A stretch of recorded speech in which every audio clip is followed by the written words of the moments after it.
Good evening, ladies and gentlemen, and welcome to this evening's committee of the Scrutiny and Policy Overview Committee. I am Councillor Jameson, I'm the chairman of the committee, and members and officers have their names in front of them for ease of reference.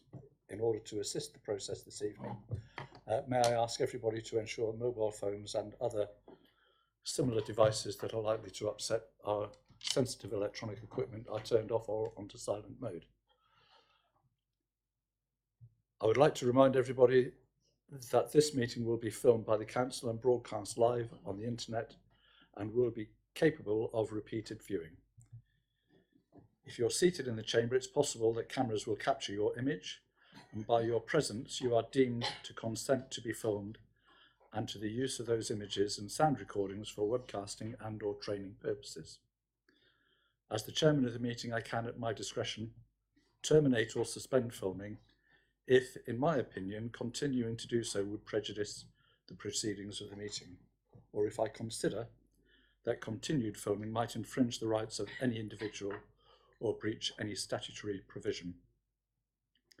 And finally, there are no planned fire drills for this evening, so if the fire alarm sounds, please evacuate the building immediately by the exit over there or through the door in which you came, and if you follow Mr. Cass, he will show you the way out. Thank you very much. Agenda item 1 is apologies for absence. Thank you, Chairman. Apologies received from Councillor Neal. Thank you. Item 2, declarations of interests. I'll start at that end of the table. Which is? This with a disability badge. I have an interest in that. Okay, which is item 11. Okay, thank you. Anybody else? I declare an interest in item 11 because I'm in possession of the disabled property. Okay, thank you. David? Exactly the same, apart from the fact that it's my wife who is in possession of the parking badge, but I am deemed therefore to have a pecuniary interest. Okay. Anybody else? Yep, Lisa, sorry. I don't have an interest. I'd just like you to make you aware that I need to leave before 8:30. I'm hoping we won't go on that long. So the future is in your hands. Wendy? Thank you. I have to leave at 8:30 also. Okay. It's to do. I'm involved with the RNLI. Okay. Thank you. Anybody else want to leave at 8:30? Sorry, Trevor. Thank you, Mr. Chairman. Yes, I've got an engagement at 8:30 also. There we go. So it looks like it's going to be a fairly slick meeting this evening. And as I say, the future is in your hands.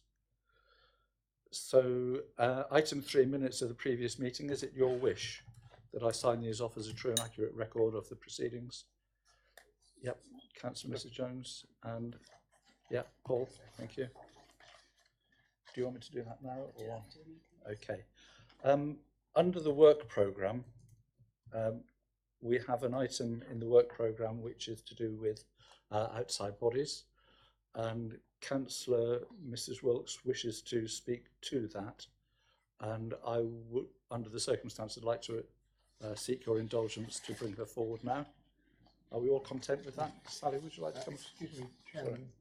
I'm very sorry. Can I just revert back to the minutes? And I've just noticed there's an omission. If my memory serves me rightly, we invited Councillor Hilliard to act as Vice Chairman for the meeting. And it's not in there, but I think it should, just for completeness, be recorded. Thank you. Okay, thank you for that. Councillor Mrs. Wilkes, if you wish to come and join us.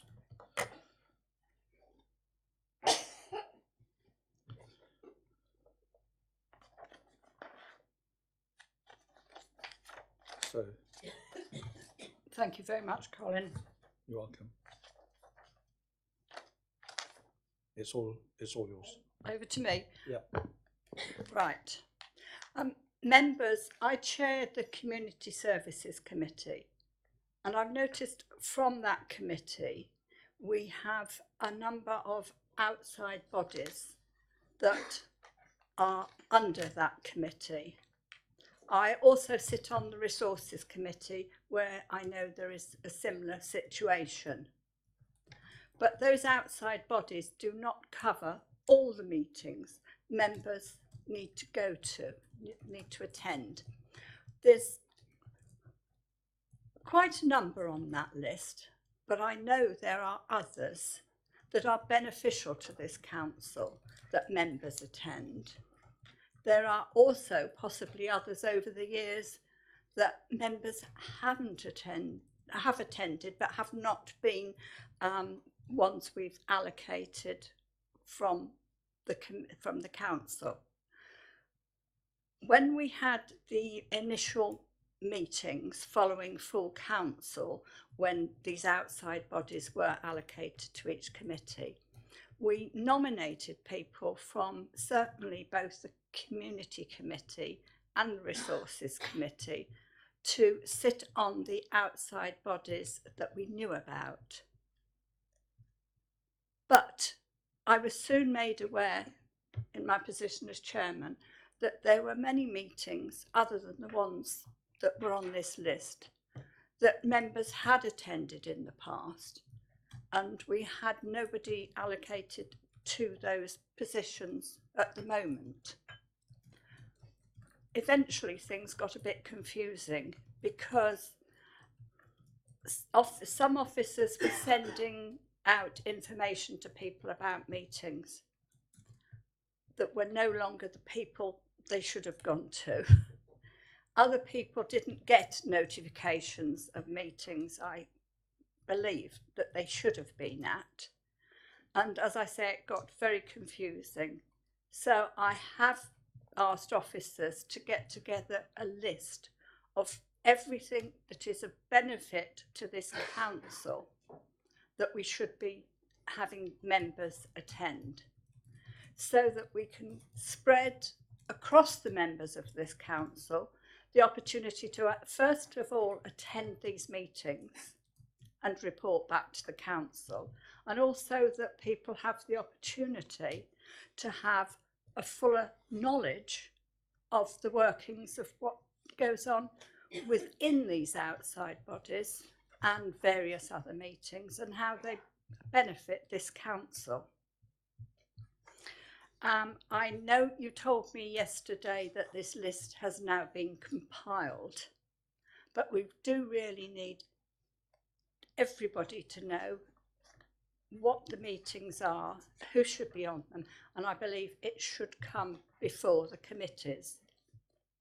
Following people actually attending the meeting, we have a very good system in place run by the Democratic Services team, whereby they supply each member with a form to be filled in after the meeting. If then the members that attend on behalf of this council fill in these meetings and send them back to Democratic Services, or the minutes of the meetings, but these don't normally come out until some considerable time after a meeting, they can then be seen by all the members of the relevant committees and also by everybody within the council, so they have the opportunity to keep abreast of all the matters that are happening within this council. So from my point of view, I think it would be very beneficial if we can have a system in place that's used by everybody. I have discussed it with Peter Hall and as chairman of the Resources Committee, and he's totally in agreement with what I say, as is the leader of the council, Councillor David Flagg, who is behind us. So members, I would like you please to take that on board, and I leave it to you to see how you can best bring that forward for us. Thank you. Okay. Thank you for that, Sally. I think your opening phrase was quite interesting, because it wasn't a list of outside bodies we attend. It's a list of outside bodies which are of benefit to the council, which is slightly different. I would suggest that there are 2 points here.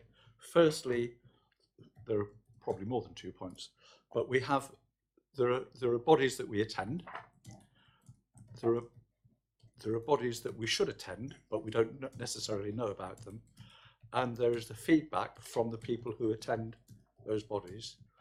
And there are the people who aren't able to attend, and therefore nobody attends in their place. So I think it's not just a question of having a list. I think it's a question of having a discussion. And I would suggest that if I were to chair a small working party consisting of yourself and the chairman of resources, then we could go through that and we could come up with some thoughts as to how we should do that. Would that find favour with yourself and Peter Hall? I'm sure it would, and we'd be very grateful, Councillor Jamieson, if you would bring that together so that we can ensure that for the future everybody feels that they are well aware of everything that's happening within the council and has the opportunity, when appropriate, to discuss it at a meeting. Yeah. Because sometimes somebody will have written out a report that comes before Community Services Committee and people have questions to ask about what has been happening. Yeah. So it gives us a full opportunity in the widest possible sense to cover these meetings. Yeah, okay. So if that's that, I'll ask Lee, can we make sure that happens, please? We just need to bring people together for an initial meeting, and then we'll find a way forward. Okay. Yep. Thank you very much. Give our best wishes to Jeremy. Thank you, Colin.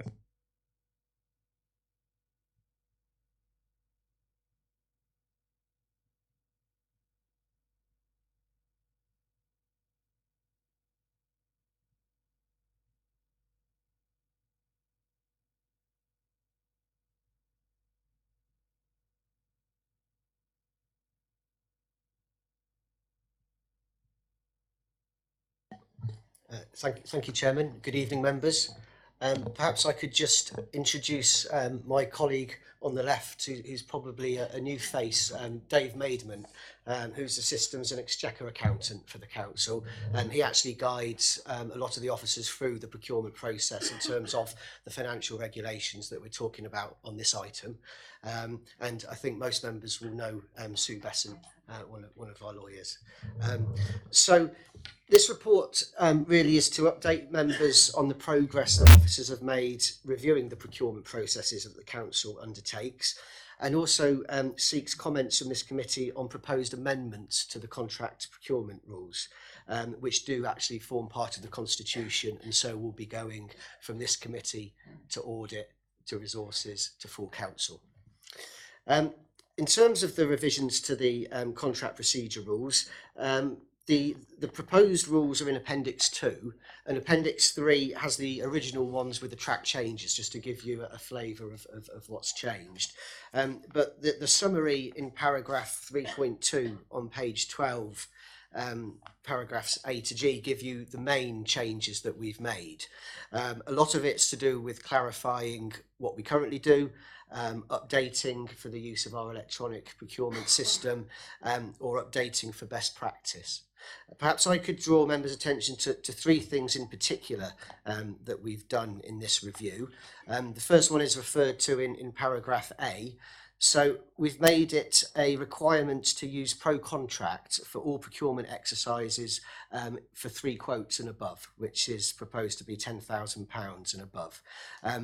In the original rules, a manual process was allowed, but in the interests of transparency and fairness and maintaining an audit trail, which pro-contract facilitates all of them things, we're proposing to make it mandatory to use the electronic system for everything for 3 quotes and above. The second change that I'd just draw your attention to is in paragraph E.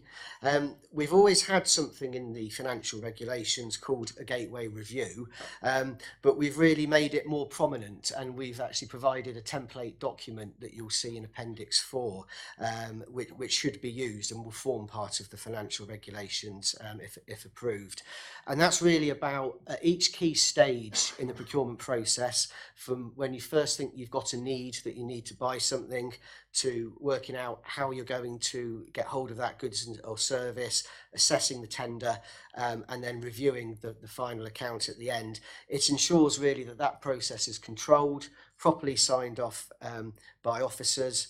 There's the right level of risk management, consultation, including consultation with members, and that must be signed off before you go to the next stage. So we've really enshrined that in the financial regulations. It was always there, but there wasn't a template before, so we've beefed that up. And the last one is referred to in paragraph G. What we've tried to do is really align the amount of procurement work and effort to be proportionate with the financial risk to the council. So whereas previously one quote was acceptable for up to £5,000, the new regulations propose that you could do one quote up to £10,000. Now, that's really, as I say, so that there isn't an overly onerous process on what are smaller levels of procurement. There are still obviously controls. The regulations still demand that a specification is produced for one quote, and that conditions of contract are still produced. Quotes must be obtained in writing, and a demonstration or evidence that value for money has been considered must be sent to the procurement team. So it's just taking that £5,000 to £10,000 is what we've done for the lower procurements. Then 3 quotes are required for 10,000 to 25,000. That upper limit of 25,000 hasn't changed, so that was always 3 quotes up to that level. But what we have done is we've specified that pro contract, the electronic system, must be used because it guarantees that there's an audit trail there of how we've approached the procurement, the people who've tendered for the work, and how we've then assessed and awarded the contract. For 25,000 up to European levels, that was always a full tender, so we've not changed that. But what we have done is we've beefed up the requirement for that, because obviously you're getting into higher level procurements. The regs, the current procurement regs demand that at least 2 tenders are returned, so you can do quite a large procurement exercise, but only have to rely on 2 tenders being returned. We're proposing that you would need 3 to be returned. It's, because you need 3 quotes if it's 10 to 25,000, so why not 3 tenders for the larger procurement rules? So that's really, as I say, an alignment of the work to be proportionate to the risk to the council. Section 4, Chairman, just tells you about some of the other things we're doing with the procurement action plan. Appendix 1 has got the procurement action plan, but in the main we've been looking at a spend analysis. So we've been looking at compiling data as to who does the council spend its money with, what geographical areas is that spending, which services spend the most money, and what spend is on or off contract. So particularly if we're going to look at where the council spends its money, if we see that a lot of the spend, different departments are spending with the same supplier but not on contract, we can identify that and hopefully get a contract signed up to tease out efficiencies and transparency in the procurement. We also work with Poole and Bournemouth strategic procurement. Appendix 5 sets out the roles and responsibilities between the council officers doing the procurement team, of which Dave is a large part, and of the Poole strategic procurement team. And we're hoping to sign another service level agreement with them for the next financial year to carry on with that process, because it's a good, quite cost-effective way of accessing strategic procurement advice. And the last thing in 4.6 is connected with the spend analysis. It's just making sure that we've got a contracts register. So every new procurement we do, we publish the contract that we've just made with the supplier. It's there for public scrutiny, and there's also a bit of a task to go back for the older legacy contracts and identify them as well. they're probably the sort of the highlight items of the review, Chairman. I'll leave it there. There's obviously quite a lot of info in the appendices, but perhaps I could ask for any questions.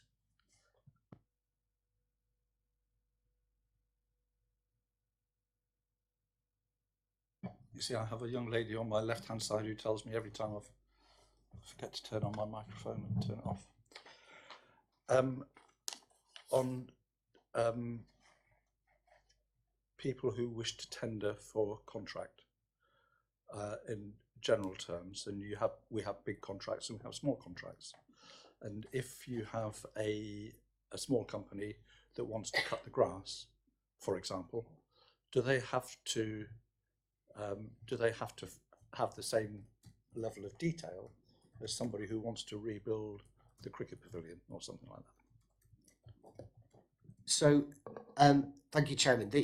Everyone who tenders for work on a particular contract that we've put out would have to conform to the spec, to the requirements that we put out. So, you know, they would, in answer, they would have to provide the same level of detail as someone else who was tendering for it, maybe a bigger company, because we have to assess them on an equal footing. So, you know, you might say we want the grass cut 3 times a week in the summer, once in the winter. You know, how are you going to do that? So they would have to provide the evidence of how they would do that. What we try and do is we design the procurement process itself right at the beginning when we're designing the spec, to not make it too onerous so that smaller companies wouldn't bid. So we try and make a process that, you know, is proportionate to the work involved, you know, to the contract itself. So we won't put barriers to small businesses by making them jump through hoops that are really over bureaucratic or unnecessary. But all companies, regardless of size, would have to conform to the tender requirements, so would have to provide that level of information. I think it was more to do with the risk for us, that if the risk, for example, for somebody, the risk to us for a company cutting the grass or cleaning the windows is different to the risk of somebody doing major construction. So therefore, the amount of information that we require is going to be different. Is that accommodated in? Yes, yes, that is, Chairman. So when we're designing, you know, what information people have to supply to get the work effectively, there's a risk assessment, and it's partly dependent on the size and the type of the contract. So yes, construction isn't, you know, inherently more risky, where you might be left, say, with a hole in the ground or a, you know, a public safety issue, rather than, you know, perhaps if you were cutting the grass. So we would build in the requirements to be proportionate to that. So you might, you know, have to prove your health and safety record and whatnot as part of the tender. On the financial side of things, we can ask for larger contracts for services above 150,000, and for works above, I think, 250,000. This is on page 35 of the rules. There's a little section called financial guarantees, and this is where we consider, you know, with the financial risk of the work that we want someone to do we need to build in the requirement for a performance bond or a financial guarantee as part of that process? So we very much do build that in. What we also build in at the end of the stage, when we've got a preferred supplier, is we'll step back and we say, so do we need to do our financial assessment now of our preferred supplier? You know, they've on price and quality, they've made it through the door, if you like. Do we need to have a look at their balance sheet, their I&E account as a company, just to make sure that we're happy that, you know, commensurate to the risk of the work they're doing, that they're solvent enough to get through the work? So yeah.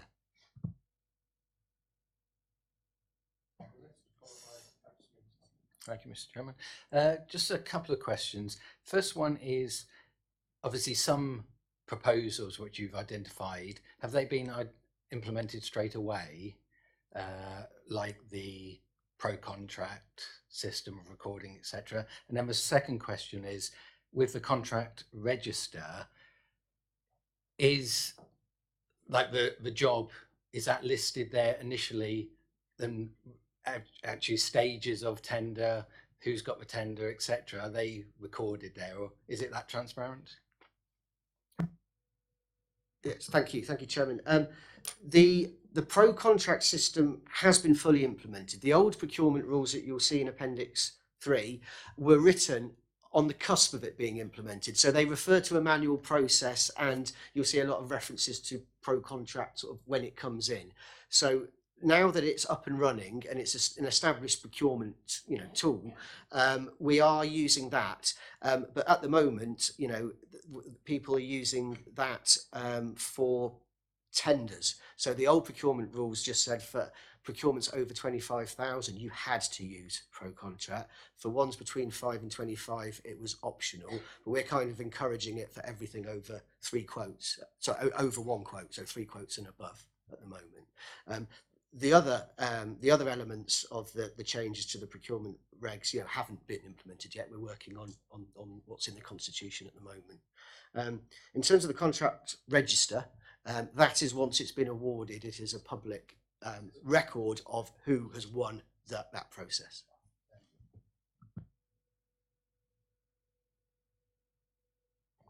A bit of a change of tack. I noticed in the sustainable procurement that we are seeking to give a preference to people like fair trade. Is that going to be over and above local trades, or how would that work? Okay. Yes. Thank you, Chairman. So first of all, it's where appropriate. So if you've got 2 products that are the same and one's more sustainable than the other, that might be a consideration.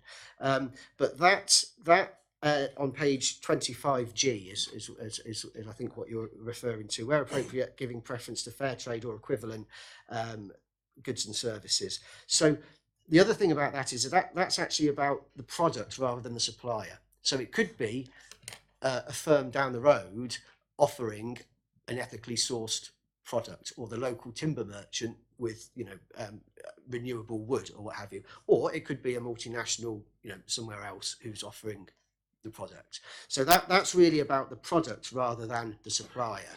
So it wouldn't necessarily have that connotation that it's not someone local.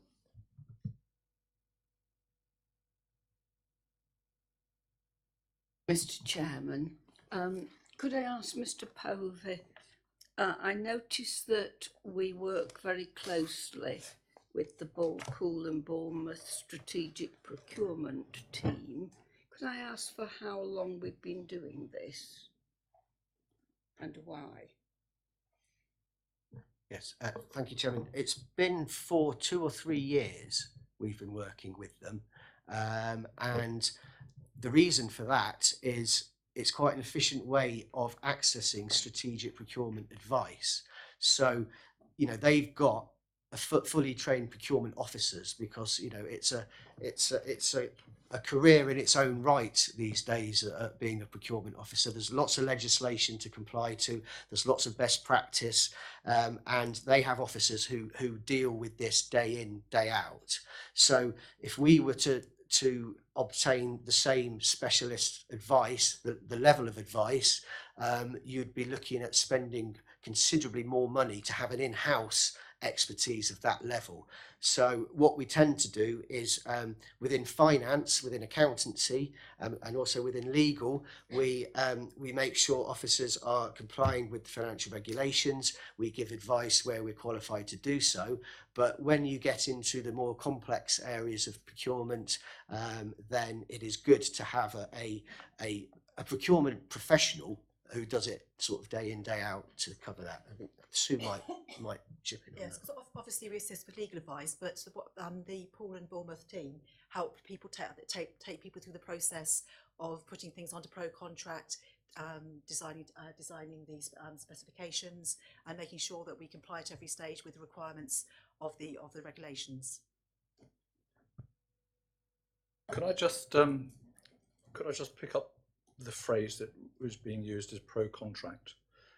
Is that a function, a process, or a company? It's a software. It's a piece of software that we use. Okay, that we buy into. Yes, that's right. We pay a license to be able to use it, and that is the medium through which we advertise work and get offers, bids back. Okay, thank you.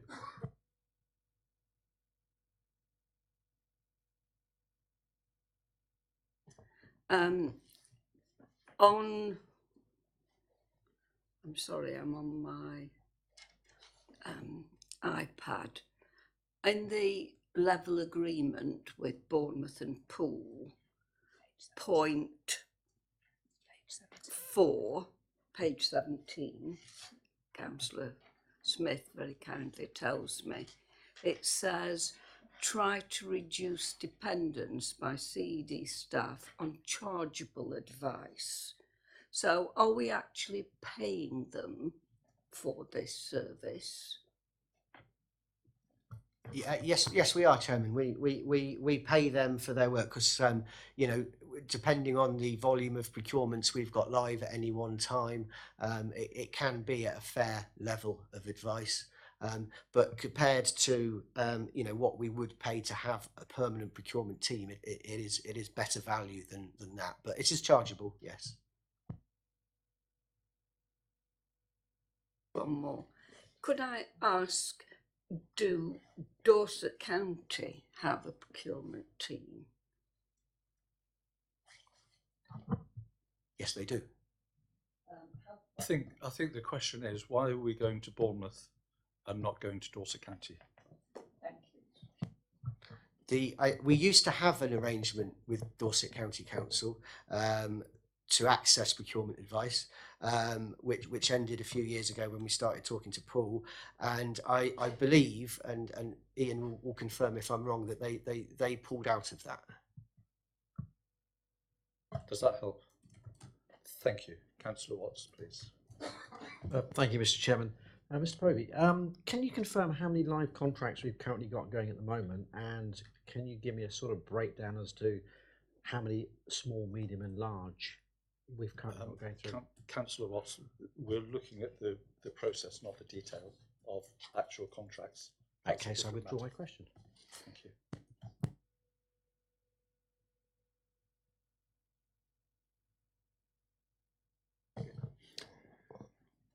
Thank you, Chairman. It's one question in particular which will lead on to something when we come into debate.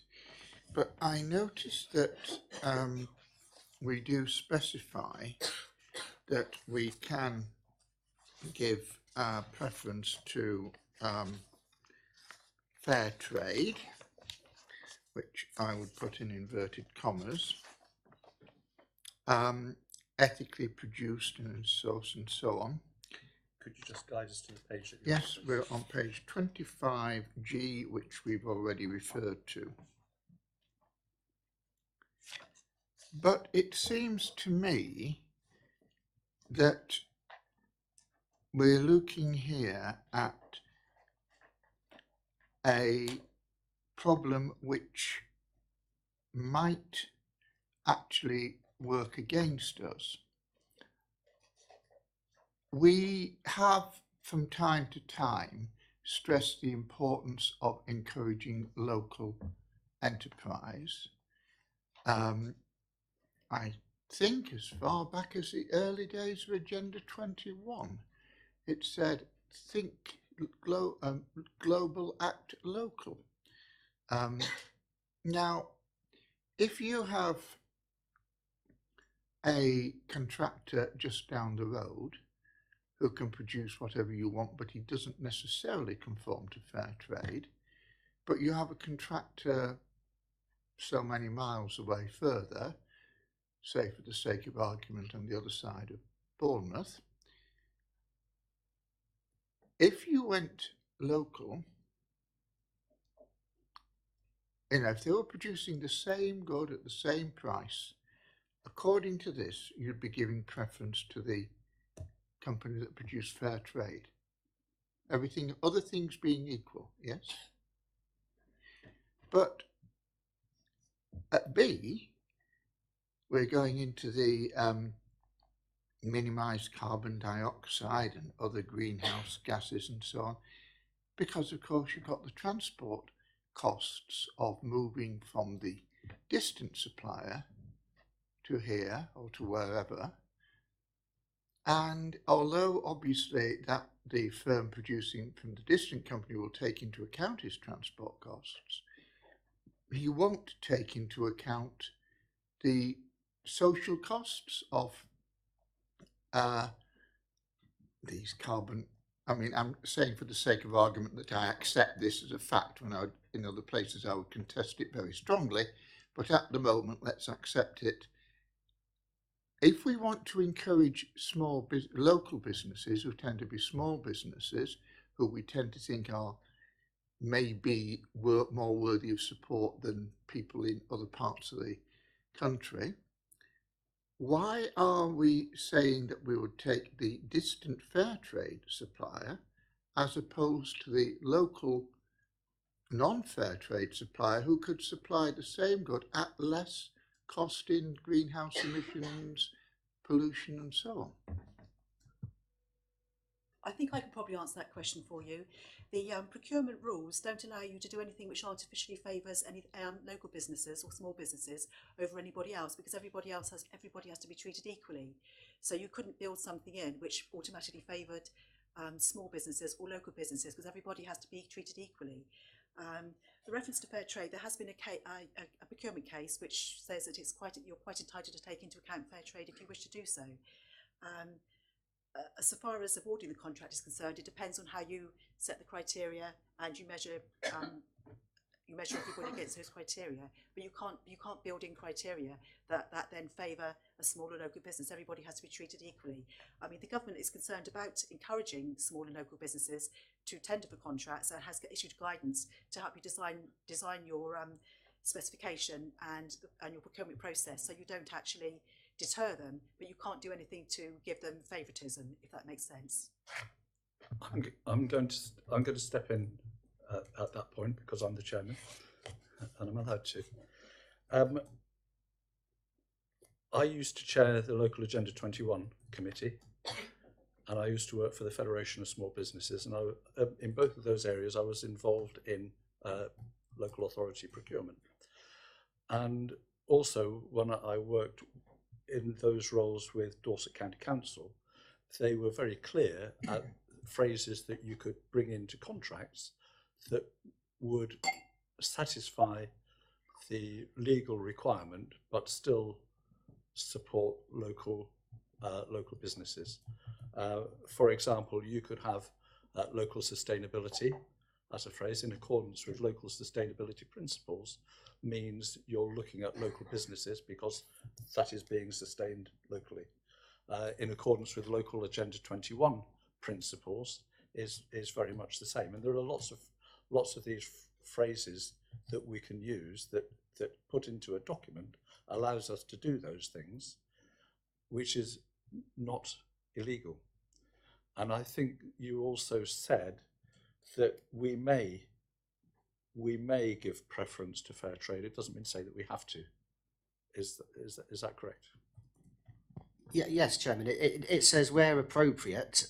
So some cases may clearly be appropriate and others not. Also, if local sustainability was of particular importance to a particular tender or whatever, then that consideration to putting that into the spec would be perfectly fine. But that would depend on the individual thing. Allow me to interrupt you.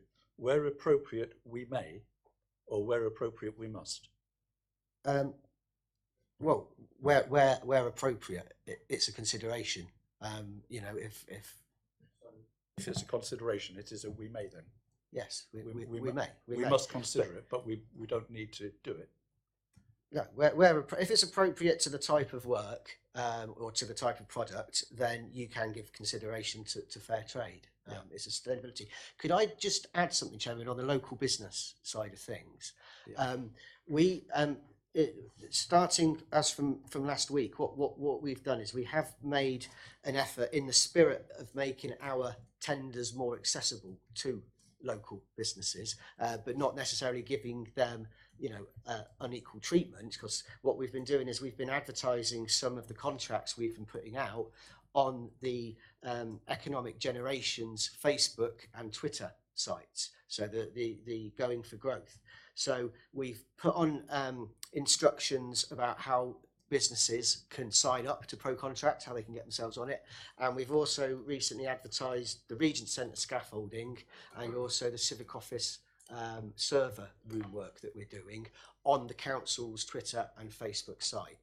So obviously local businesses do follow that because it's all part of the economic generation teams, you know, reaching out to local businesses, but it's not favouring local businesses because anyone can follow that site. But it's just a way we are trying to make the procurement process accessible to all. Yeah, but if you look at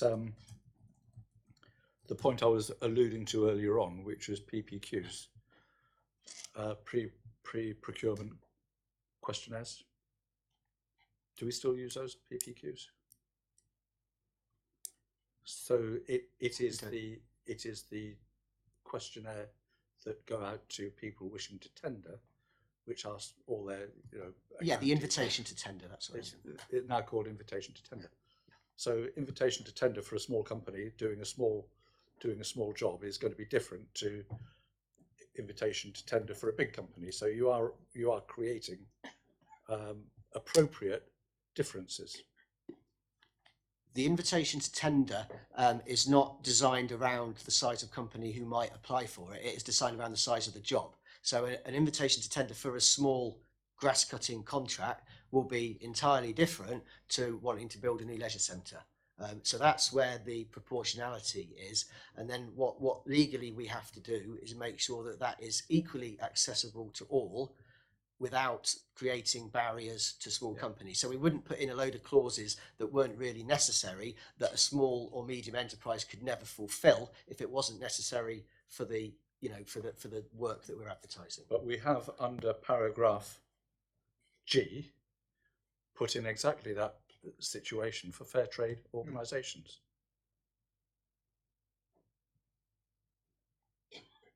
Where appropriate, if I mean, depending on the product, if you've got two products that are exactly the same, and you know the only difference between them is one is fair trade and the other isn't, then it might be appropriate to say we'll take the fair trade. But if the fair trade product comes from 30 miles away and the non-fair trade product is round the corner, then the environmental impact is different. It is, but it would also depend, Chairman, on that the person around the corner may have actually sourced that product, if they've not made it themselves, from somewhere 1,000 miles away, and the person 30 miles away might have sourced it from someone 500 miles away. I think the point is it just emphasised that this is a complex matter, and I'm grateful for you sort of answering the questions. Councillor Mrs. Smith. I just wanted to comment, really, having started the whole question of the fair trade thing, which I apologise for. Actually, having reread I in that same section, it does actually say that we will encourage more effective working with diverse suppliers, micro, small and medium-sized enterprises, and ensure that local enterprises are not discouraged to bid from the council's business. So I think actually that probably covers it.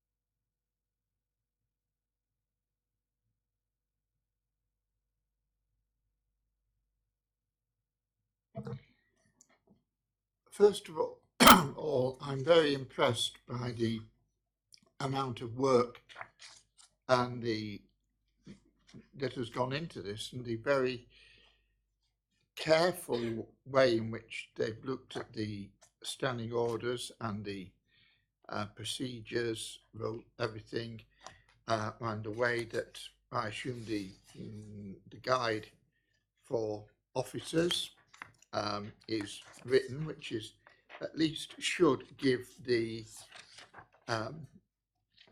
staff fairly clear guidance. However, Chairman, there are a number of points about procurement that have arisen, not just in the last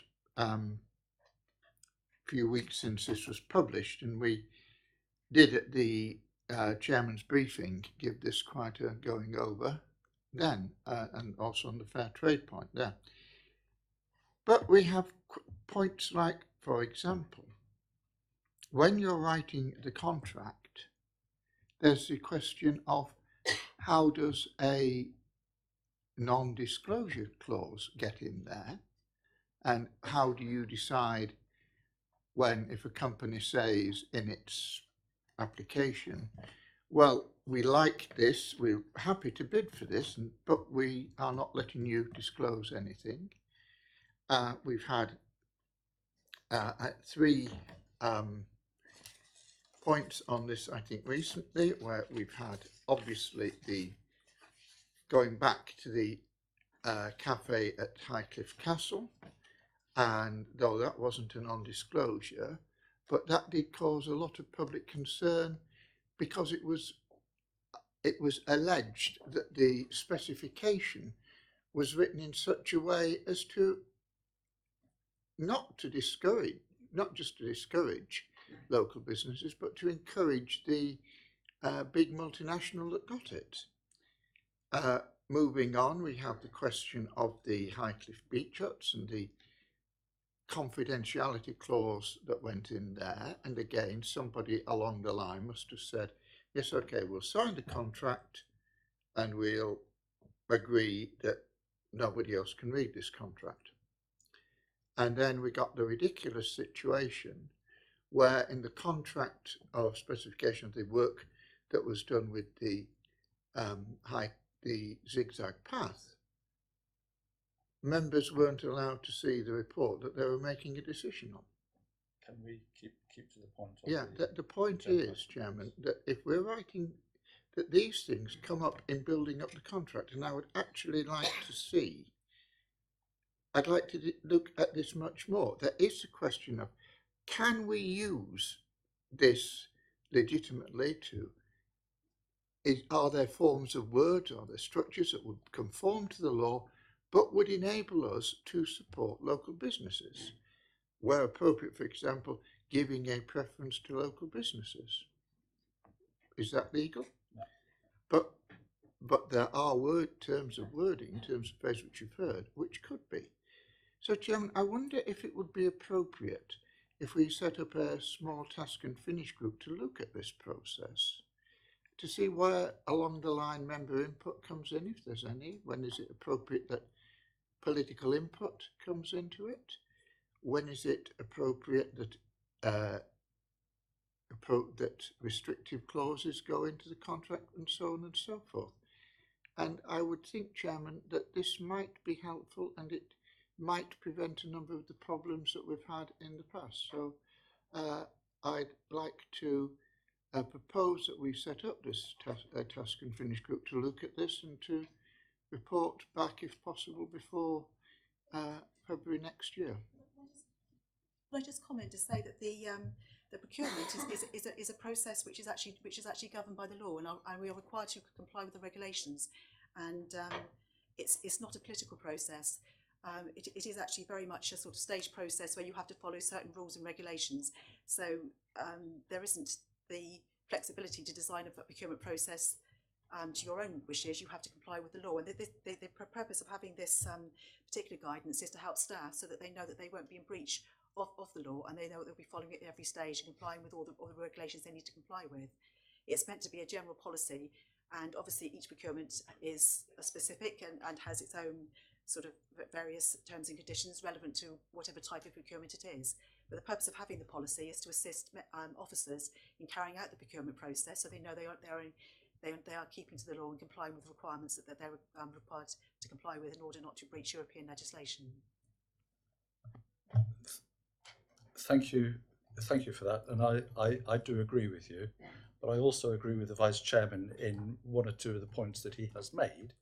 And if I take, for example, the Highcliffe Castle Cafe, had the contract been broken down into a smaller time frame, or so a contract for 10 years rather than 30 years, I can't remember what the detail was now, then it would have been more favourable to a smaller a local company and less favourable to a multinational. And whilst we are saying what is the best value for the council, but it's also the sustainability element of it. So there is if you like, there's a matrix that you end up with, quality and quantity type matrix, where you are trading one off against the other. What I would say is that we are here tonight to follow the recommendations, which is we note the progress made regarding the procurement action plan, and we comment on the amendments to the contract procedure rules for consideration by the Joint Audit Committee. And so those are what we're here to do. And I think when we come back to discussing particular contracts, then I understand there is a mechanism for those contracts to be discussed by the main committee before the contract is let. Is that the case?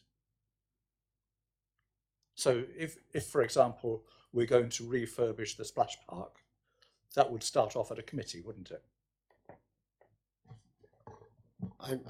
I don't think so, Chairman. I think the procurement process would be run by the need identification, the officer saying we need to build a leisure centre, the approval of the budget through committee, and the approval that the need is there, that the work needs to be done and that it's a council priority. And then, the officers would go and run that procurement exercise. The procurement exercise itself, the gateway review, has got, before it's signed off, we've built into that an Appendix 4 at each stage to ensure that the relevant consultations have happened, and that includes with members. But it wouldn't be coming back to committee to approve what has been approved as you need to go out and build a leisure centre. Here's the budget to do it. The delegation would then be to the officers to make that happen. What would come back to committee would be the budget monitoring and what have you, and the consultation with members during the stage as part of the gateway review process. But that wouldn't necessarily be in a committee environment. Which has happened in the past, and I refer to the splash park, which is in Mayor's Mead, where we have had difficulties in the past in getting a contractor, and we've put it out to tender, and we've got three returns, and it has been discussed at committee. So we're saying that we're no longer using that process. It may be that was under a sort of a former regime for letting contracts, but under the procurement rules, you've got to award a contract in accordance with the criteria. So it isn't really a sort of judgment decision. You have to follow the criteria in awarding the contract. So it wouldn't come back to committee because it wouldn't be for the committee to discuss. It would be awarded in accordance with the criteria.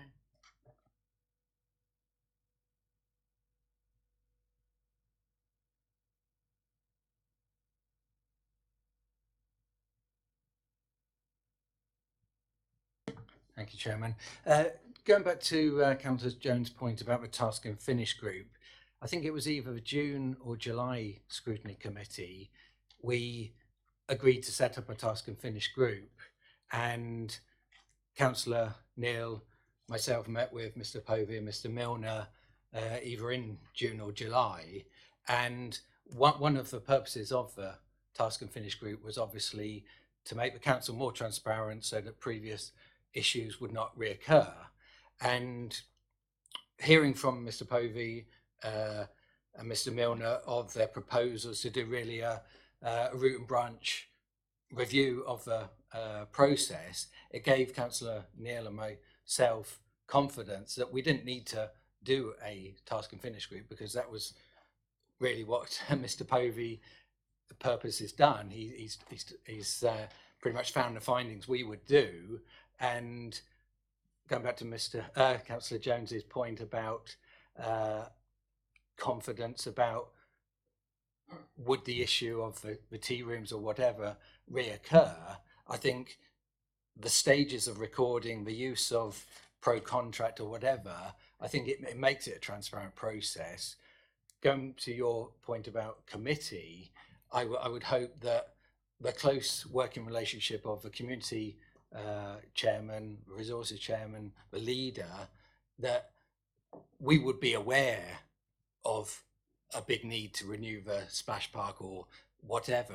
It wouldn't be a surprise to us that the contract for the tea room is coming up or whatever. We would hope that there's an engagement already taking place. So on the point of recommendation, I would be happy to propose A and B as set out, because I think there is good progress made on the plan, which we spoke about in June, July. Things have been implemented, and there's timescales of engagement of other officers. And similarly, the change to the rules as set out in 3.2, the main points of A to G, seem to address the main points of concern by a lot of councillors about the system. Thank you. I'd like to second Councillor Hilliard's proposal.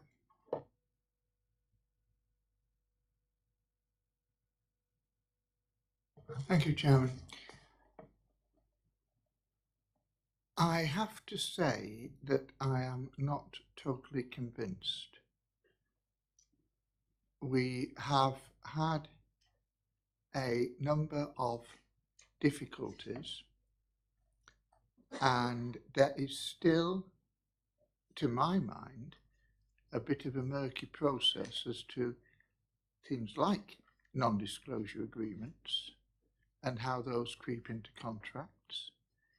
It may be that the committee feels, and I think the sense is, so I won't press it, that this is not, the task and finish group is not necessarily the right way to look at this. But there are concerns, and we are a scrutiny committee. We do reflect the public concern, and there is immense concern as to how the particular non-disclosure agreement on that point. There's also, I think, questions about the fair trade, free trade, local, which at some point we'll need looking at. I won't press it at the moment on this issue, but it may be, and I did say that I've mentioned this before, and it may be that it might be appropriate that we look at these points in a separate framework. So I will not push this to a vote at the moment, and we'll leave it there, and I will support the motion set out. Thank you, Mr. Chairman. I think this is an extremely robust report, and I'd like to thank the officers for all the hard work and effort they've put into the preparation of this report. I have the full faith in our officers. They're professionals. They know exactly what they're doing.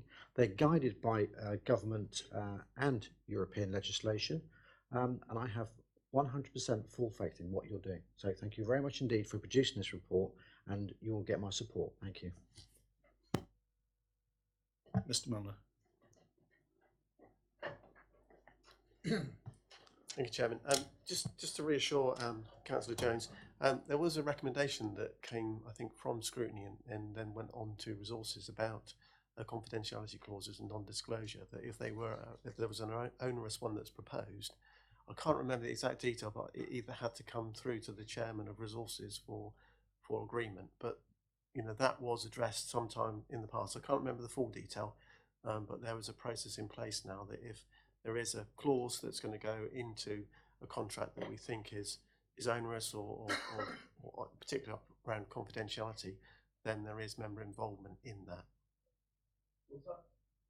Sorry to prolong this, but would that include the issue that I was raising about fair trade? Well, in fact, it wasn't me that raised it, but I was just fair trade to me seems like a biased process. That's my opinion. So if we are in a position where we are considering fair trade, then I believe that that's a political view, and not just a dogmatic sort of logistic view. No, the item that was agreed, I think, by Resources was around confidentiality clauses, not around fair trade. But with regard to the fair trade issue, clearly you can pass those comments through to audit and then on to Resources as part of your concern.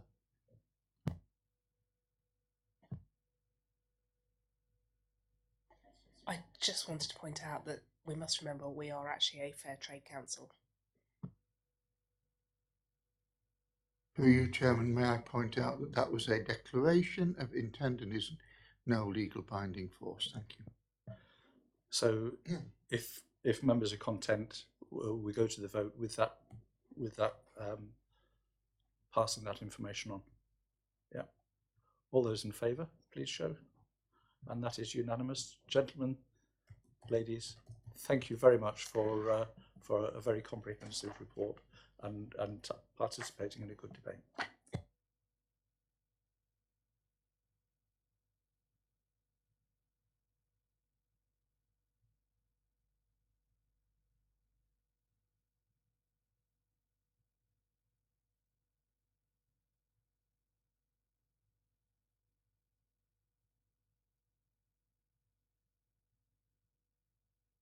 Thank you, Chairman. I'm afraid that's still me. Yes, so this report asks members to approve the budget process for 2018-19 and note the content of the medium-term financial strategy. Page 124 has a summary budget timetable. The full one is in Appendix 1 and shows some of the key dates for member consideration and scrutiny of the various elements of the budget, the revenue budget, the capital budget, the council tax base, and so on and so forth. In terms of the budget process, the one for 2018-19 has really focused on the following year, on 2019-20. That's because the current financial year, 2017-18, we've got a forecast balanced position, and the medium-term financial strategy also forecasts a balanced position for this council in 2018-19. It's only the following year where there's an identified budget gap, which starts at £133,000. So for that reason, our focus has really been on looking to the year after next on ways that we can balance the books. We've had discussions with budget managers and corporate team to identify any other cost pressures that we don't currently know about, and to identify opportunities to balance the books in 2019-20.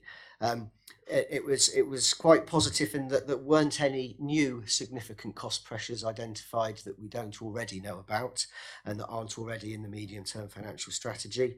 And we did identify a good few areas for potential efficiencies and income generation. These require more work, but relate to areas such as the Dorset Waste Partnership, development management, which has got a service review plan, and business rates. So there's plenty of work that can be done on some of these areas to try and balance the books in 2019-20. Given the announcement this week on local government reorganisation, that work has just been put on hold until January, until either the Secretary of State will rescind the minded to decision and we will start work again on balancing the books for Christchurch for 2019-20, or if that decision is actually ratified, then of course in terms of the medium-term financial strategy, the work will be more geared up to producing a joint one for the new joint committee that will look beyond 2019. But at the moment we don't know which way that will go, but certainly if this council has to balance what is quite a modest savings target from 2019-20, the budget process to date has identified ways in which we can make good inroads into that, and we would do more work to do that. In terms of the medium-term financial strategy itself, there's a summary on page 125, Chairman, which really just gives you the end result of the medium-term financial strategy. It shows you what the savings targets are for Christchurch Borough Council, and it's got 3 scenarios. We don't normally do 3 scenarios, but that really reflects the financial uncertainty that we're in at the moment. And a lot of it is driven by what we call the tariff adjustment, and it's referred to on page 125 in Roman paragraph 6. In 2019-20, this council will have to pay £375,000 to the government, called a tariff adjustment. That year, 2019-20, is the last year of the 4-year settlement that we're currently signed up to. So the uncertainty comes from 2021 onwards in how, in the new settlement, will that tariff adjustment be calculated. And that's the reason why you have a best case, a midpoint, and a worst case. It's largely driven by possible government responses to how that is calculated. And I think, you know, the feeling is certainly in the worst case that if the fair funding review that looked like it was sidelined in the recent Queen's speech after the election, that gets back up and going, councils like Christchurch, which are seem to have quite a good council tax base, they can raise income from the value of the housing stock, and also don't provide services like adult social care, you know, the feeling is that they may not do so well when that tariff adjustment is recalculated. That's what really gives you the worst case scenario where the council would have to save 1.1 million.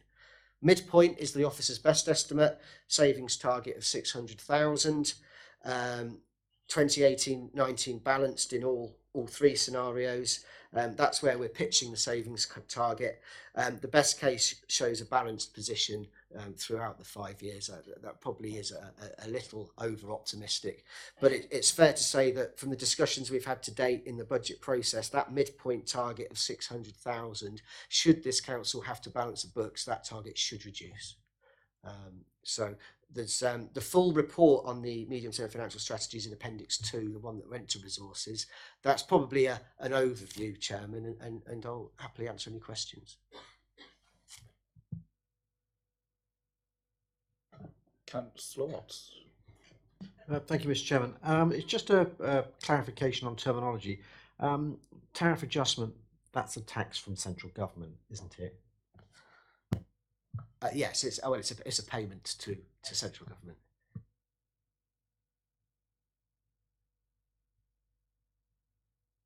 May I ask a couple of questions? Firstly, on development management, is it development control, development management? Is that self-sustainable? As it?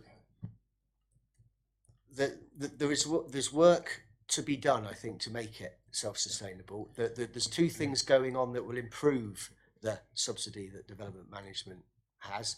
One is the government is letting us increase fees by 20%, which will obviously help.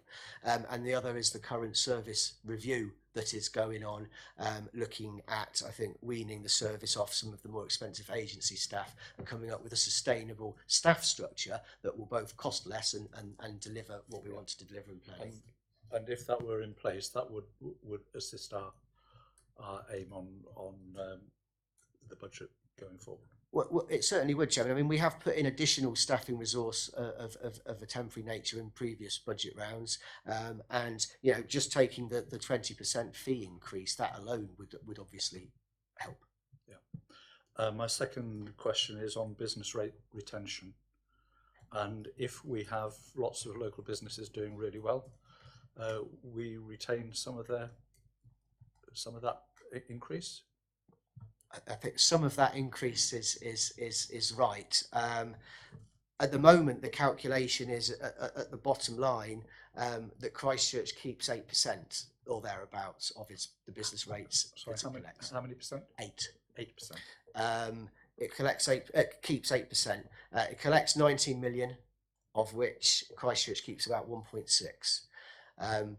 So any incremental growth on the current position, we will get to see the benefit of, but there are lots of adjustments. There's quite a complex calculation for business rates, which involves tariffs, which is us giving a share of our income basically to the government to redistribute to other councils, and also a levy at the end of the calculation, which chip away at what we can keep. But yes, we will keep some. We will see the incremental benefit, but you know, it's down at 8% at the moment. So if the other side of the equation, where businesses shrunk and we had less business rates income, would we then be attracting tariffs from other authorities and levies from other places? If our income reduced enough to get us into the safety net, it would have to go down some way for us to be a benefactor from other people having tariffs.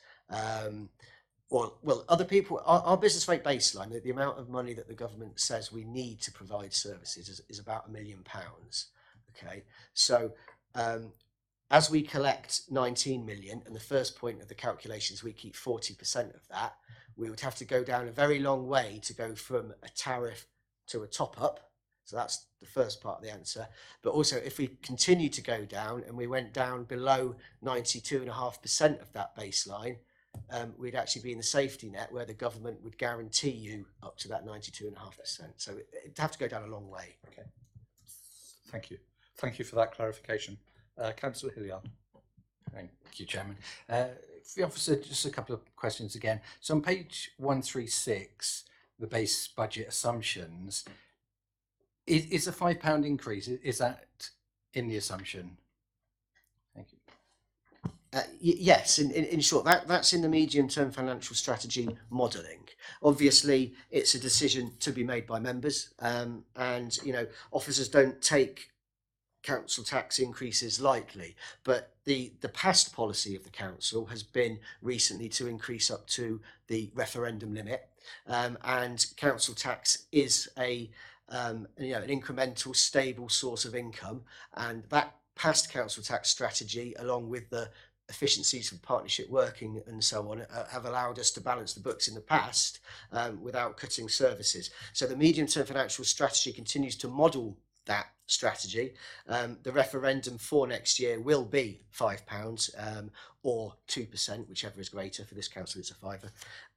So that's what we model, but that's the officer recommendation. We recognise that there's still a political process to go through to get there. Right, and if I can, the second question on page, I think it starts in page 149, where the capital programmes listed. There's some large amounts, affordable housing and temporary accommodation, which we obviously know are large. There's other amounts which seem to be one-off, like the Christchurch Quay Riverside wall repairs, coastal work protection, and I think there was one other. Obviously we do get some funding for those, but it looks all in the capital programme as they're big amounts, and we are funding it from our own resources. Is there a clear way of saying, in fact, 70% of that was funded externally? Thank you. There is, Chairman, there is that information available. What we put in the capital programme is the gross cost, so that members are clear on the cost of the scheme. Officer, it gives you something to budget monitor against. Included on page 151 under capital resources, the second row from the bottom, where we start off with 4518925. Within there, if particular schemes have got say section 106 funding for affordable housing, helping to fund that will be within there. If there's coastal protection grant funding within there, that would be within there. There's not, generally speaking, huge amounts in there. It is pretty much the council's own resources, but certainly that information is available. And when we come to splitting out that capital resources in future reports, we can look at trying to divvy up council's own resources and grant funding. That wouldn't be onerous at all.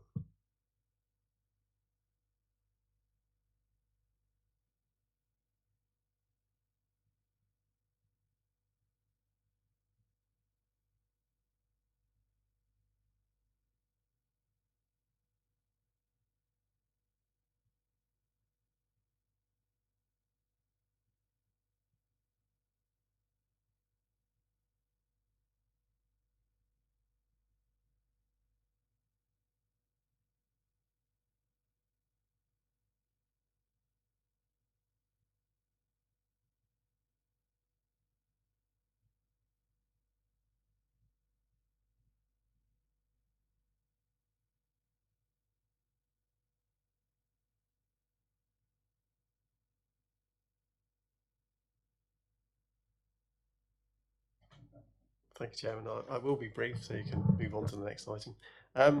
Members will be aware that a revaluation of business rates took effect from 1st of April 2017.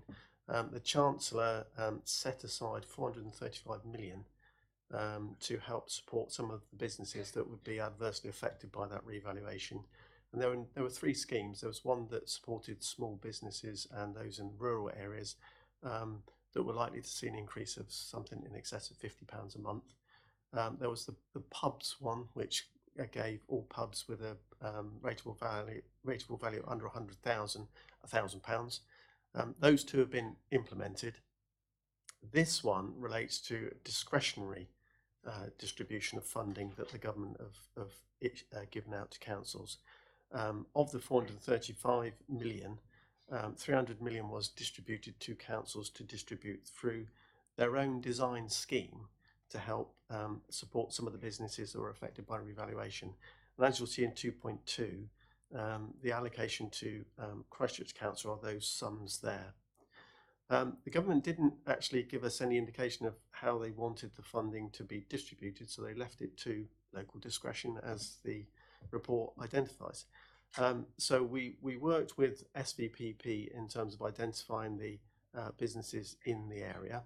The initial criteria that we came up with was that we actually wanted to support local businesses, and local businesses that were relatively small, so those that are under rateable values of £200,000.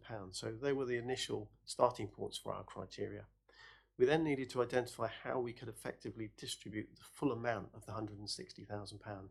So a number of models were actually run, and the one that most effectively distributed the funding was if we drew a cap at 6% for local businesses. So in theory, no local business should see an increase in their business rates above 6%. If they do, if it's 8%, then we will give them 2% back. If it's 9%, they'll get 3% back. So that is in a nutshell, the scheme that we're actually proposing. It has taken quite a while to get to this point because a lot of work was needed. And the government are still pressing councils to actually get on and get the money out. So without wanting to direct your debate, we wouldn't want too many changes to what's proposed if possible, so that we can actually get it on and get it to resources and actually get the money out to those small local businesses. Thank you, Chairman.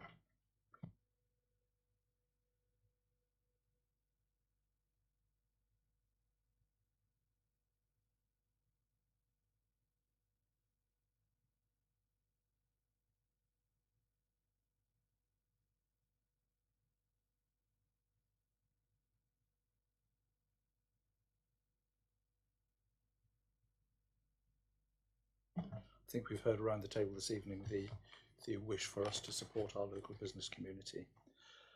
So I'm quite happy to propose from the chair that we move this forward as quickly as possible. Could you just outline how that can be best done? At the moment, Chairman, in order to follow the constitutional process, it would be resources that it would next go to, which I think is the first week in December. We could do it as an urgent decision where the chief exec makes the decision in consultation with members and the leader to move it on quicker. But clearly that's something that you might want to raise to get this action sooner. So if we're content with the scheme that is proposed, and we feel that we ought to expedite, then we could ask the leader of the council, who's with us this evening, if he would be content for that to be agreed between him and the chief executive, and who else? I haven't got the constitution in front of me. I think it's Richard might know. It's frantically looking it up. But it can be done. It can be done outside of this. Yes, it can. Okay, fine, thank you. So that would be my proposal from the chair. Councillor Watts? Thank you, Mr. Chairman. I totally endorse your proposal, and I would say whatever the mechanism is through the officers that we trust, that they move this through whatever mechanism is required as quickly as possible, and I would fully support that. Thank you, Mr. Chairman. Councillor Jones, Vice Chairman.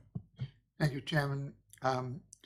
As it hasn't yet been formally seconded, I'll very gladly second this, and I will stress the importance of the local business community, and we've seen about how important it is if we can grow the business community, we can retain more business tax before the government finds out and increases the tariff. The more we grow, the more we get to keep, even if it's that brings eventually more adjustment, we've got the money. So, Chairman, I'm very happy to second.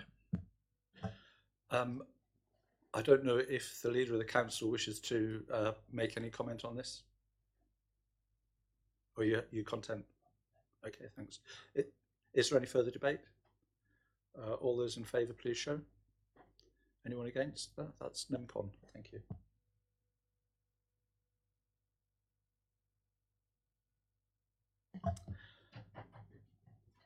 Okay, shall we go to item 7? Annual report on regulation of investigatory Thank you, Powers Chairman. Act.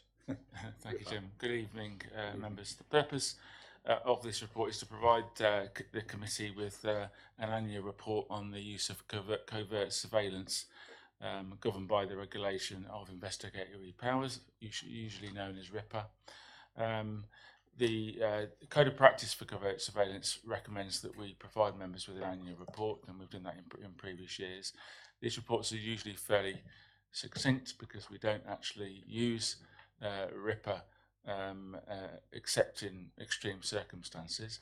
So we typically use methods of overt surveillance should we need to, and that avoids us having to use the regulation as described in the report. That ensures that the requirements of RIPA, which are quite onerous, we don't have to navigate around. So, as I say, we typically do overt surveillance, which ensures that those that are being subject to that surveillance are aware that it's taking place, and that ensures that the regulation isn't required. So, as I say, we haven't used any in the last 12 months, and that really is the outcome of this particular report, Chairman. I'm happy to take any questions. Thank you. Are there any questions? Thank you for your report. Thank you for waiting patiently. We do, I mean, the door is open for us to use it, should we wish to use it. Yes, certainly. But we haven't used it. Yeah, certainly. It's available to use for a number of our services. Could potentially use it for perhaps for issues around nuisance, that kind of thing. But there are alternatives, as I say, that we normally deploy before we use it, and that ensures we stay the right side of RIPA. Okay, thank you. So there are no questions. Is there any debate? Do we note the details of the report regarding usage of covert surveillance pursuant to the regulation of Investigatory Powers Act 2000? Is your wish proposed and seconded by Councillor Watts? All those in favour, please show. Thank you. That is unanimous. Thank you. Item 8, annual report of the Scrutiny and Policy Overview Committee 2016-2017. I must say that I have been a little bit, what's the phrase I'm looking for?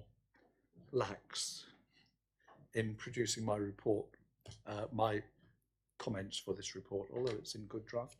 Do we have a draft of that, or is it? We do have a draft of it, but we'd like it to be deferred to the next meeting for completion.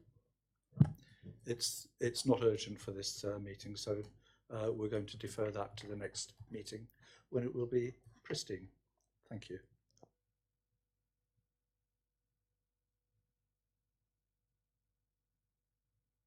Item 9, work programme.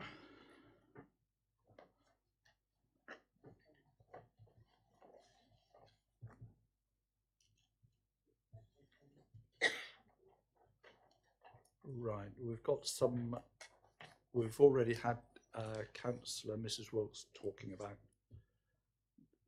the outside bodies report. We've got a number of reports that people have sent in, which I'm sure members will have seen. We have questions. Councillor Hilliard. Thank you, Mr. Chairman. I did a report on the Stour Valley and Pool Partnership Joint Scrutiny Committee. Hopefully there's no questions, but if there are, let me know.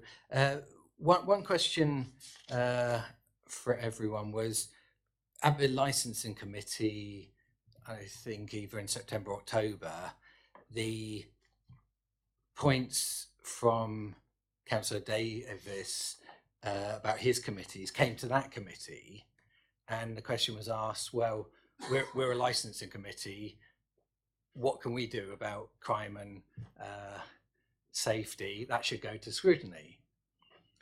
Then the next question is, we obviously get the annual crime figures, we had that in the last meeting. It's useful to see these updates, but is our responsibility that annual crime meeting? Thank you.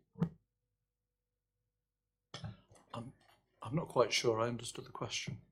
Well, this is it. So Councillor Davies was saying he goes to these outside bodies as a representative of Christchurch, in theory taking on board issues and possible actions which Christchurch Council should take. But he's now in licence committees. He's not in a committee which would, in effect, implement the findings or actions. So his question was, if something's flagged, how does the council react? How do the councillors react? The officers react? What's the proper recording? Is it just to see the figures on an annual basis and see the inspector, whoever presents that? Richard, Mr. Jones, sorry. Chairman, members, if I may, forgive me, I've got a terrible cold, but your committee is responsible for reviewing and scrutinising the council's crime and disorder functions. Hence, they've come here. The licensing committee is responsible for the strategy. So any matters that come up, historically, it used to be the community committee responsible for those crime and disorder strategies, but the licensing committee in June accepted responsibility following the annual meeting for those strategies. So it is right, it's going to both. You need to have it in terms of your backward-looking review and making sure that things are right, and obviously you can respond to that and carry out reviews if you wish to, but the licensing committee is responsible for the strategy looking forward. I understand the general proposal of that, but as Councillor Davis and I think the licensing committee agreed that we would set strategies on like taxis and crime related to taxis and crime related to maybe a nightclub or whatever, but there were some issues about antisocial behaviour, family disputes. We didn't think it was appropriate. What could a licensing committee do about family disputes as a council?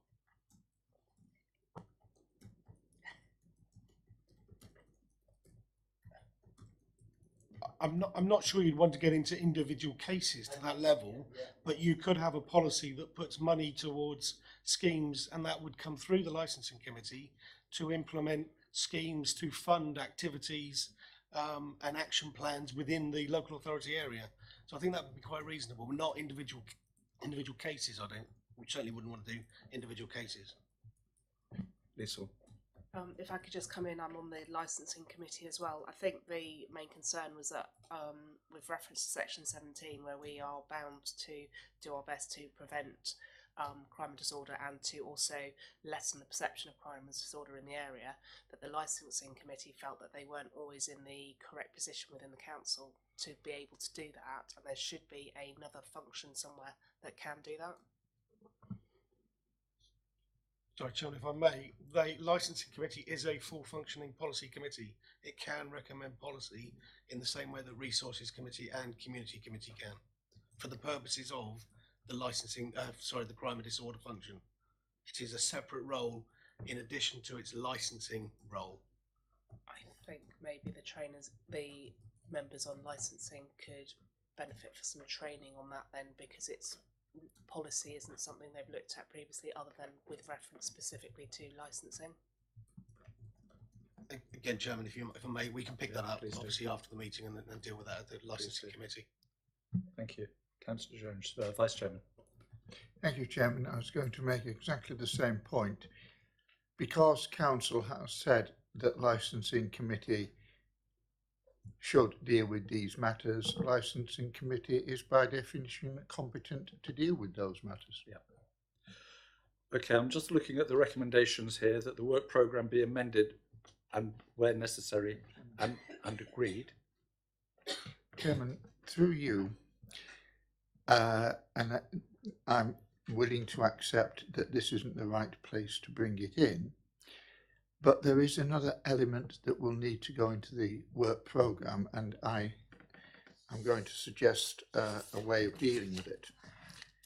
At the first meeting of the Bournemouth, Poole and Dorset Joint Committee, it was said very clearly that that committee does not intend to operate a scrutiny function. The scrutiny function is intended to be, or delegated, or pushed off to the individual. Devolved, thank you. I'm here to help. Devolved is whether you've got a duty to do it, but they just said we're not doing it, so it's up to you guys if you want it. Scrutiny, as we all know, is a really crucial element, and buried somewhere in the massive compendium of papers that represented the way forward of Future Dorset is the wording that councillors should be involved, and scrutiny is an effective way of doing this. Now, the Bournemouth, Poole and Christchurch Joint Committee will meet once a month at the longest interval. It may meet at other times. If we are in Christchurch to effectively scrutinise something which may or may not be crucial to the life of the people in Christchurch, whether or not, as some people around this table do, you support the idea of the option 2B, the implementation of option 2B, or whether you oppose it, if it is going to go through until such a time as we are definitely not part of that, we need to be involved in the scrutiny process. Because if we don't, and something comes down the line, we can't argue about it. A lot of the work, and I've said this previously, but I'm now saying this as a borough councillor, it is very disappointing that a lot of the work is being done in closed task and finish groups. Now, those groups will obviously report back to the full committee, and therefore that makes it even more important that we are able to ask questions and to comment on and pass those comments on to our representatives on the committee to tease out, to raise concerns. There is a massive concern just coming down the line about council tax harmonisation, for example. We need to scrutinise, we need to be able to ask questions, and we need to be able to do that at a much tighter interval than our present 2-month cycle. So, Chairman, I would suggest that the best way forward here is to appoint a task and finish group with the task of scrutinising the work of the BPC, BCP, whatever it's called. No, I won't call it BCP, that's a Book of Common Prayer, and I wouldn't want to contaminate that. The work of the committee, we need to meet at least monthly. The task is clear, scrutiny of that. The finish date will be either when our association with it is terminated, or when the new implementation authority is set up, possibly in July of this year. Now, we have a task, and I think we can do that task best as a group. And I would suggest, Chairman, that we have a 6-member task and finish group. If we make it a task and finish group, we can bring in members who are not on the scrutiny committee, such as the leader of the opposition, and I think that is absolutely crucial that he be involved. And I would suggest, Chairman, if I may, if the committee is in agreement, and I think I have a seconder for this proposal, that the members would be yourself as chairman, myself, the chairman of the Scrutiny Committee, not necessarily chairman of the Task and Finch Group, Councillor Bungay, Councillor Hilliard, Councillor Mrs Jones, Councillor Mrs Smith. So I think we need to do the work, and I think it's something to do. Councillor Flagg is indicating. Leader, would you wish to come and join us?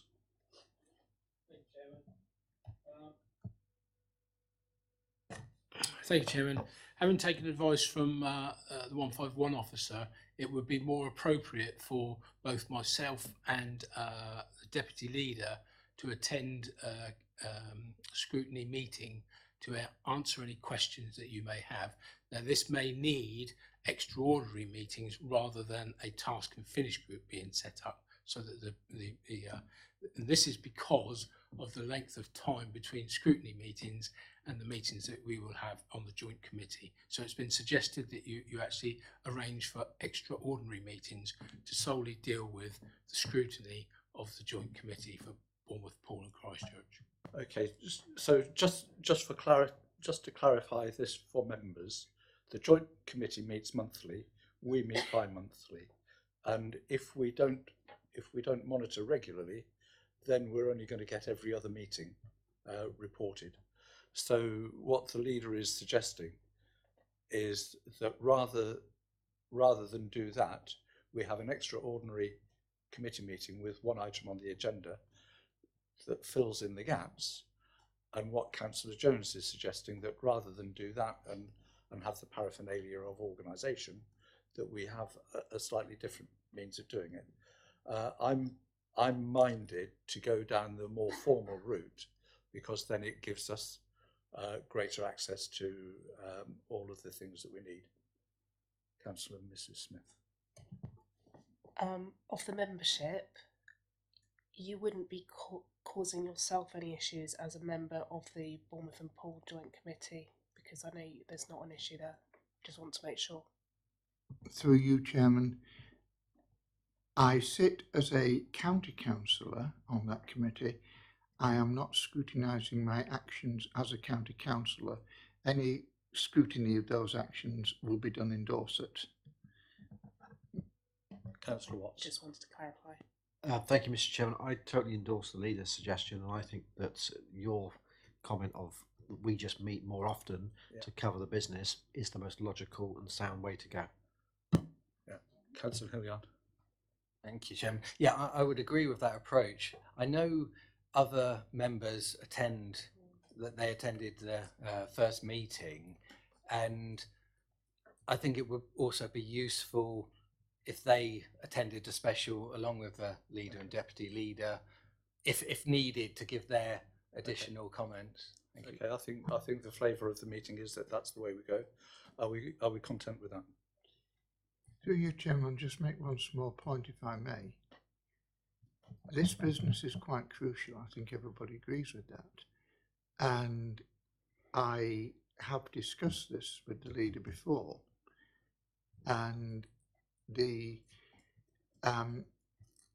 reason that I would suggest a separate group is that scrutiny has its own business. In the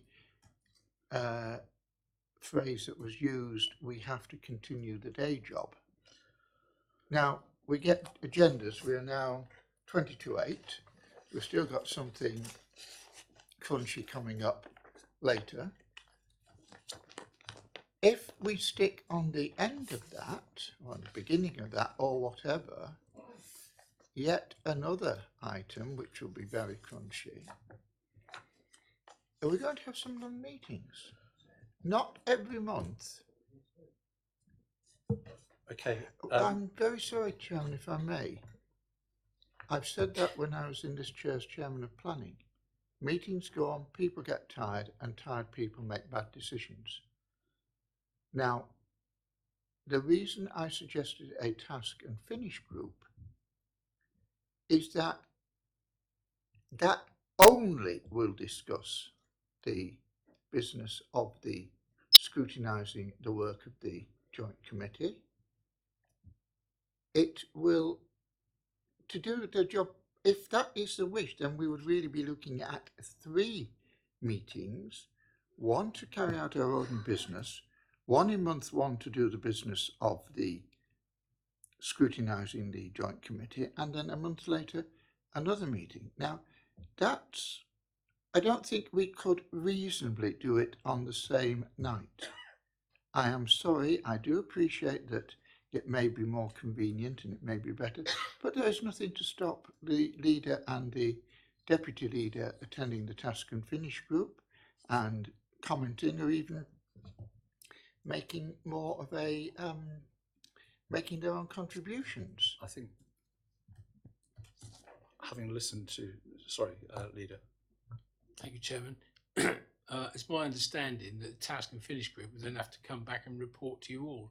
Seems logical to me that you all meet together. You can ask us questions. We'll give you the answers, and job done. Thank you, Chairman. Right, I'm going to propose from the chair that we do that as suggested by the leader. Sorry. Yes. If I may just clarify, in terms of the timing of your meetings, then these will be after the joint committee has met. Just to also clarify, one other point is that the task and finish groups are not open to the public, whereas your committees would be. So for transparency, there would be a more open and accountable approach. Through you, Chairman, if I may. Seconded by Through you, Councillor Chairman, Watts. Yep. if I may ask the officer, I believe it is possible for a task and finish group to open itself to the public. David, we've done it. We haven't done it yet, Chairman. We haven't taken a vote. Right, it is proposed and seconded. All those in favour, please show.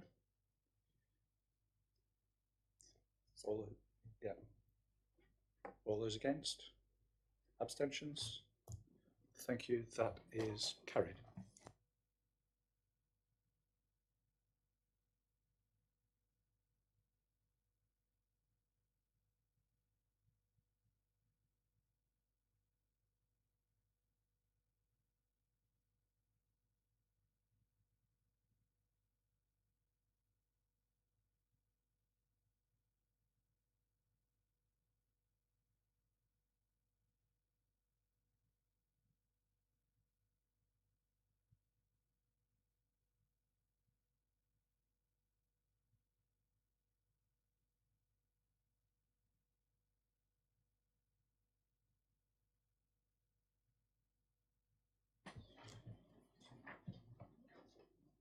Okay, Mr. Cass, are you leading on this?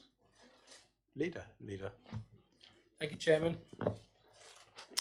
Members, you will see in the table at Appendix 1 that the Council commissioned a technical and planning study into possible decks being constructed on Bypass, Bank Close and Saxon Square car parks. The consultant's report was received yesterday and was considered by the Town Centre Parking Working Party at a meeting this afternoon. The executive summary from the report and the estimated costs of the various options are in the handout that has been circulated this evening.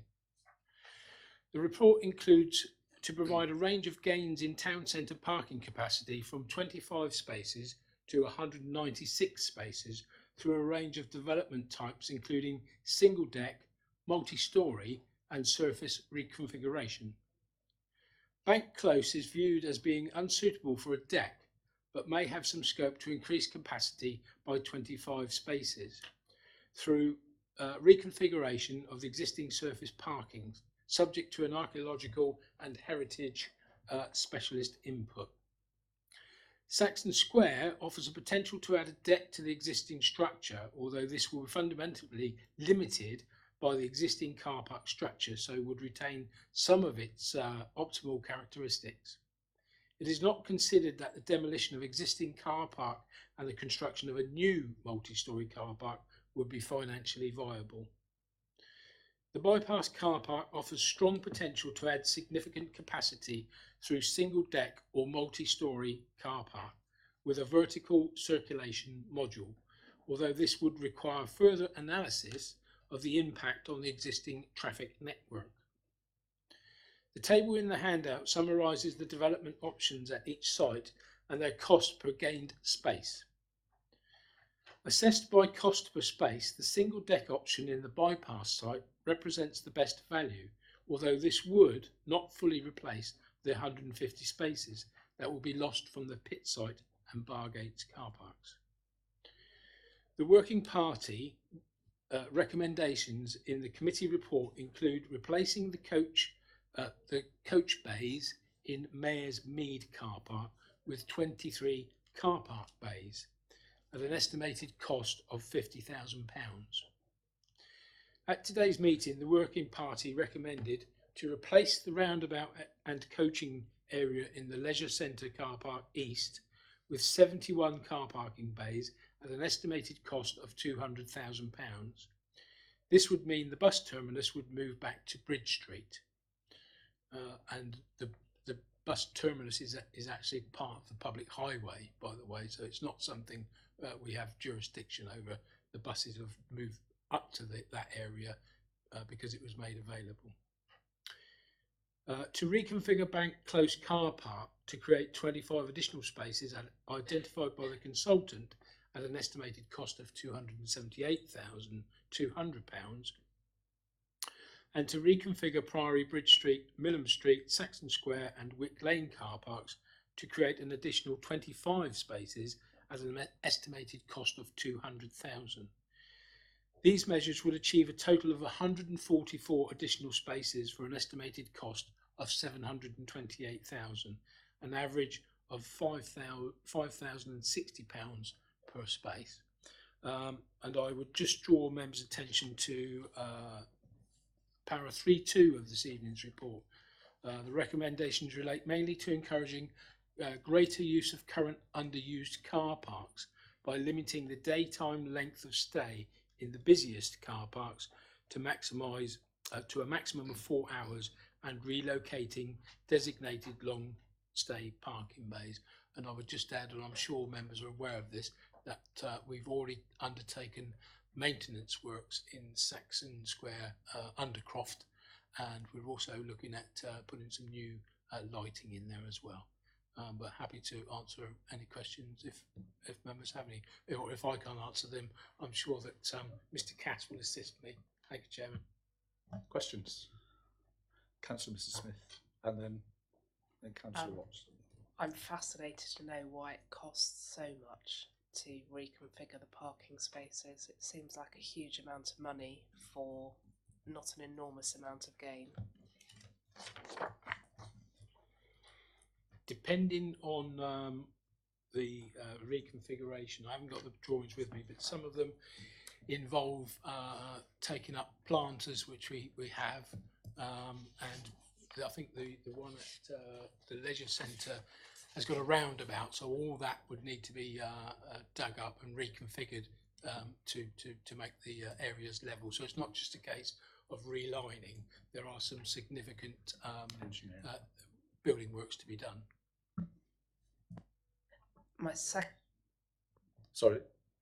Sorry, I had a second question, which would effectively be how long would the new spaces take to pay for themselves? I'll just pass that one to the officer, just because my my view is that some of them won't pay for themselves, in as much as that there is no payoff in terms of the amount of spaces we have in our car parks. Yes, Chairman, the reason that the payback question is not straightforward, essentially, you're replacing 150 spaces, which would go from the Bargate site, and you're replacing them with roughly 150 spaces somewhere else. So there isn't any extra capacity being created, and so this, I'm assuming the same number of people are parking, or cars are being parked, then it'll just be, there won't be any extra income generated by that. So that there won't be any payback from this, but obviously there is clearly a significant capital receipt from the Bargates development sale, which would more than cover the recommendations of the working party. Thank you, that's the answer I wanted. Councillor Watts. Thank you, Mr. Chairman. So we're maintaining the same number of amounts of car park to maintain our revenue. There is no payback time because it all equals itself out. And we're going to spend £750,000 in the process just so that we can maintain the same level of car parking spaces. Through you, Chairman, this is because we will lose the pit site car parking facility together with the Dorset County Council's parking facility when that land and accommodation is sold. Councillor Grace.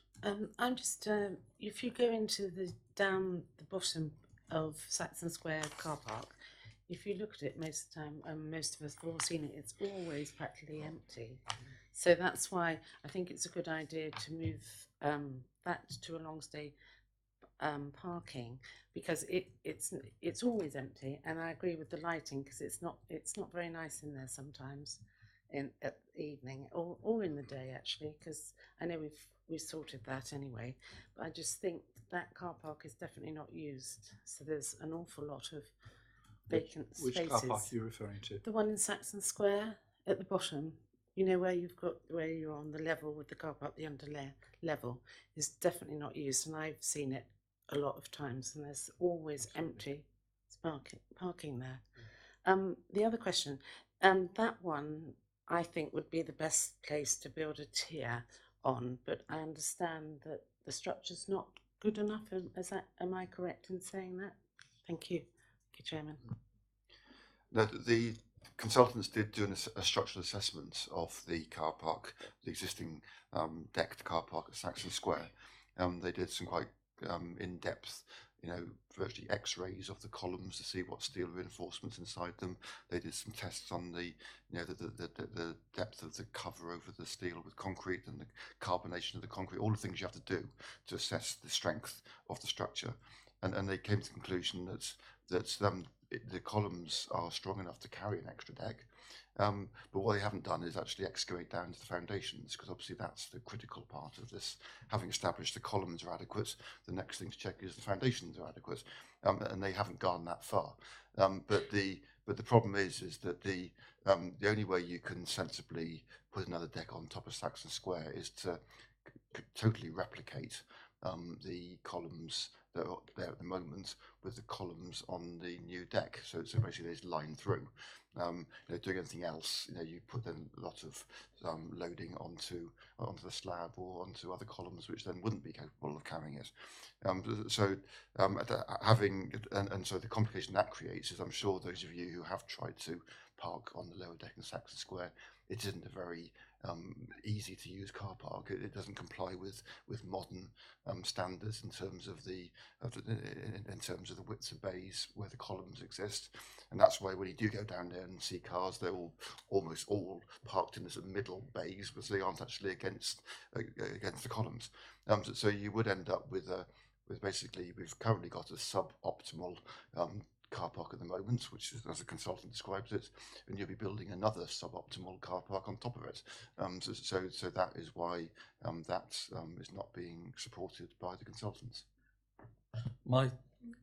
If you would just indulge me for a moment, my concern is that you're taking away 2 car parks in Bargates and creating a modern development in that area with no public car parking in the vicinity. So I believe that on the reports that I have in front of me and looking at the costs, that the most effective place to put in new car parking, should the council wish to do so, would be on the bypass car park. Not only is it the cheapest, but it's the most appropriate place to put it. And those are my comments, and I'm quite happy to sort of pass that as a comment going back to wherever it goes back to. It goes back to the community committee. Can I respond to that, Chair? Well, it wasn't really a question, but you may respond. Thank you, Chair. All I would say is that I agree it's the cheapest of the multi-story or the decked options, but clearly the option to reconfigure the existing service car parks is cheaper again than the bypass option. Councillor Hilliard, and then Thank you, Chairman. Just a couple of questions, please, probably officer. The use of coaches park in Mares Mead, I don't think it's heavily used. Is that right? And where do you propose the tourist coaches would go? The proposal is to expand the coach parking provision at the Clifftop car park, where there's also coach parking bays, because obviously in the summer, when the coaches are in town, and for that matter, even when they aren't in town, people don't park cars there because because they aren't marked out for car parking. So there is, let's say, the potential to create 23 car parking spaces, quite close to, obviously very close to the quay and quite close to the town centre, which is currently being taken up by, as you say, fairly small amount of usage by coaches. Thank you. And if I can follow, just probably recommend that obviously the coach companies were made aware of the alternative. The other question on limiting parking in some car parks to 4 hours or short term. I know one of the issues with Meteor Park is that it's 3 hours, and if you return, you get a parking ticket. I would hope that wouldn't be appropriate with ours, that yes, you could go in the morning for a couple of hours and hopefully, if need be, return in the afternoon, but you wouldn't be stung with a heavy penalty fee. There are, Chairman, some practical issues with enforcing a 4-hour maximum length of stay, because obviously what we do is we make sure the ticket machines didn't sell tickets that are valid for more than 4 hours. But Councillor Hilliard is correct in that if a card were to be taken away and brought back again, it's very unlikely that the CEOs who are patrolling it and issuing tickets would recognise that, because there'll be another new fresh ticket in the window. Thank you, Mr. Chairman. I was just going to endorse what you said about the bypass car park. I think that's our best opportunity, and I really do think we need to not only just maintain the number of car parking spaces, but we need to be creative and expand the number of car parking spaces. Wonderful revenue stream.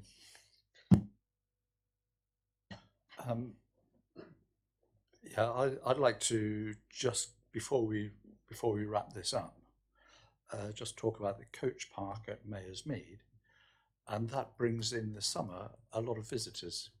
It's always full during the summer holidays, and that is tourism, and that is what the town relies upon.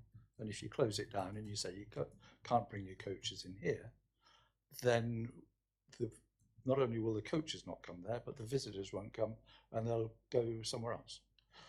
Now, I'm not sure that is absolutely the case, but that's my view. I think the cost, the reconfiguring various car parks and is something that the community committee considers on a regular basis. So I don't think that is a particular issue for me.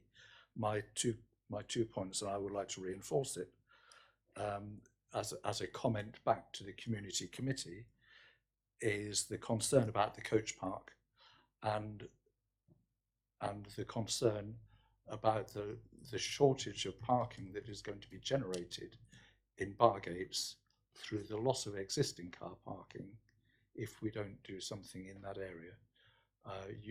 If you're not careful, you're going to have this great building complex, and people it'll just become a desert, because people won't go and shop there, and they won't go and stay there. So those are my comments. And that is what I think we were asked to do.